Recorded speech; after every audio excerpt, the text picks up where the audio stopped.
Be honest. Are you ready to separate from the chaos? Because there's two different types of people from what I've seen. There's ones that absolutely thrive in chaos, and then there's the ones that love control but don't have the chaos.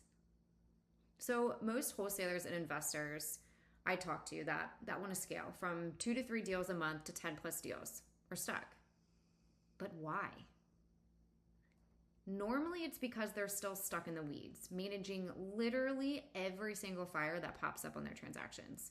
And I'm just giving you an example, right? Because what do I see is one of the easiest things for wholesalers to delegate is closing the transactions.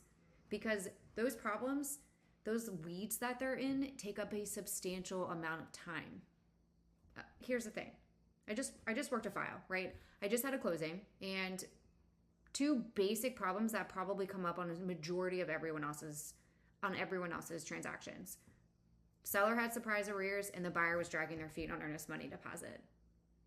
So what happened?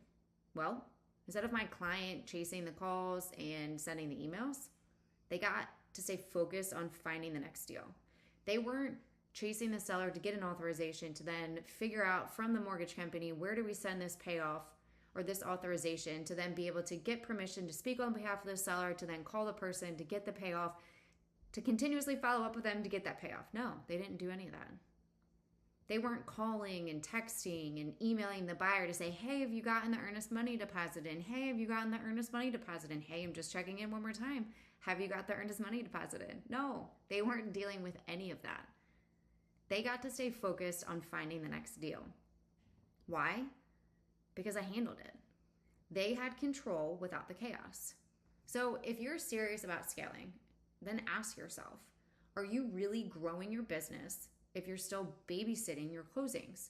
What's one of the easiest things that you can delegate? Your closings.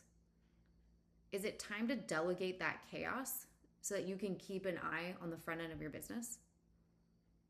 Look, you don't need to thrive in chaos to win. And if somebody's telling you that, then you need to reevaluate that. You just need a system, and you need someone who makes sure that it gets done.